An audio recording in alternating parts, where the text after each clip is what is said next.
மனிதர்களாய் பிறந்த ஒவ்வொருவருமே கடவுளால் தேர்ந்தெடுக்கப்பட்டவர்கள். ஒவ்வொருவரும் ஒவ்வொரு சிறப்பு திட்டத்திற்கென தேர்ந்தெடுக்கப்படுகின்றனர். செய்யும் செயல் சிறியதோ பெரியதோ, இருக்கும் நிலை சாதாரணமானதோ மனித பார்வைக்கு புகழுக்குரியதோ எதுவானாலும் எதுவும் அவரவர் நன்மைக்காக செய்யப்படுவது இல்லை. அது கடவுளுக்காக செய்ய தேர்ந்தெடுக்கப்பட்ட ஊழியர்களே நாம். ஆனால் வெறும் பணியாளர்கள் அல்ல, அவரின் அன்புக்குரியவர்கள்.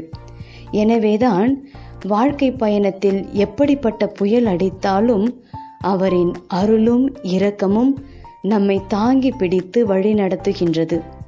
நம் சொந்த ஆற்றலில் அல்ல.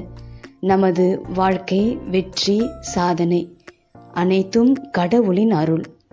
பிரச்சனைகள் பெரிதாய் வரும்பொழுது, வழி தெரியாது விழி பிதுங்கும் பொழுது, இக்கட்டான சூழலில் இதயம் தவிக்கும் பொழுது நாம் ஒன்றும் செய்ய வேண்டிய அவசியமில்லை. கடவுளின் அருளும் இரக்கமும் அனைத்தையும் சிறப்பாய் செய்து முடிக்கும். நாம் வெறும் கருவிகளே, கடவுளே அதை இயக்குபவர். அவரின் விருப்பத்திற்கு நம்மை விட்டு கொடுத்து விட்டால் அவர் நம்மில் பெரிய காரியங்களை செய்வார்.